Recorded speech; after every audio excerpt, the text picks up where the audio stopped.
Hello. I've been postponing this video for ages, but it's time to do it now. So that's a soldering iron I bought from Temu. I can't recall the price, £10, something like this, I don't know. A link will be in the description as usual.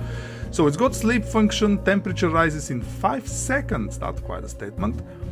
It has multiple power supply modes. I have no idea what that means. I can't see a brand or anything. All we know it's soldering iron and it's made in China. I've already used it a couple of times. So let me show you what's in the box. In the box we have a user manual, which is that, with some information,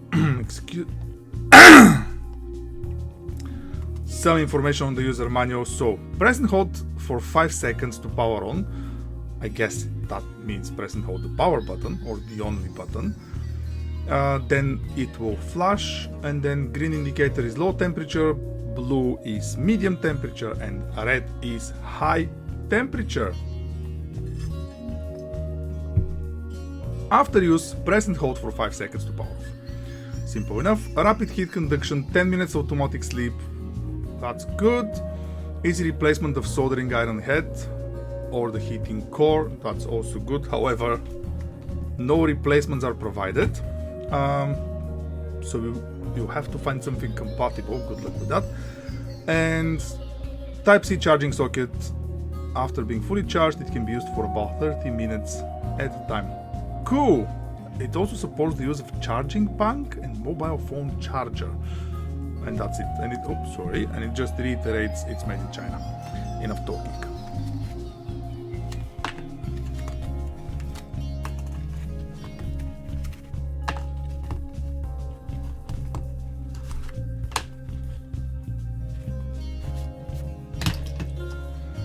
Alright, back to talking. That's the contents. Let me double check something, but yeah, no replacement soldering iron head, so you're stuck with whatever is in the box. And what's in the box? Alright, what is in the box? In the box we have the body of the whole operation with the single button and the USB-C charging port, USB-C cable, solder, and a little stand, and of course the heat head, as I like to call it. Now let's open this, mount this,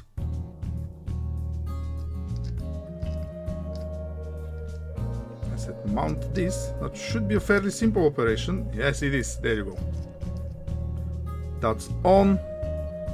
Now I figure out that what's in the instructions is accurate, but not entirely. So let me show you. Press and hold the power on button.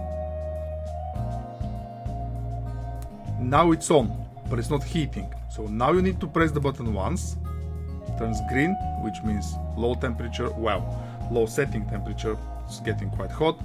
Then press again for medium and press again for red.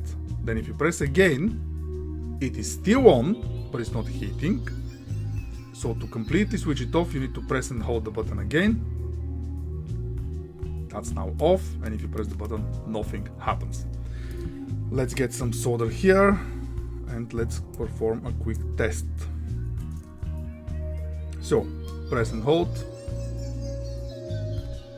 Let's set it to medium, and let's see how fast it will start melting the solder. Yet. Also be careful when you're holding it, because if you hold it here on the metal part, which is very close to the button, it gets quite hot, so you can burn yourself. Are we there yet? Nope. It's definitely hot though. It's melting the wrapper. So it's increasing the temperature.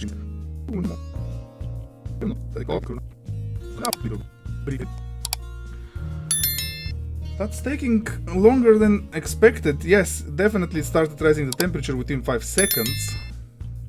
Yes, I think we're there. Cool. So what was that, about 30 seconds? Psych! That's the wrong number! I don't know, I'll check and I'll put the number after. Yeah, that's hot enough. Let's see. No, I don't want the hottest option. I want lower or lowest possible one. It is still working. They claim you can use it for about half an hour on a single use after fully charged. I won't be able to test this just now, but I'll test it long term. Long term? Oh my goodness, guys. It's been a long day. So, let's recap. Is it working? Yes, it does. Is it easy to use? Absolutely. Is it very easy for you to sustain burn damage? Yeah, definitely. Is it safe? Well, fairly, because you have no idea if this is on or off. I mean, technically that's on. Yes, it's not heating, but an accidental press of this button and it's already heating, but there is no way of you knowing if the switch or the non-existing switch is at on or off position. But overall it's good. It's tiny, USB-C, so you probably have a USB-C cable already, if not one is provided. No idea how long it takes to fully charge it, but if it really does work for half an hour on full charge, that's great. Any questions, post them in the comments. If I can answer them, I will. And what do you prefer? Rechargeable ones, the real deal soldering irons, or the gas ones? Let me know in the comments and I'll leave it there. Thanks for watching, guys. Hope to see you in the next one. Bye bye.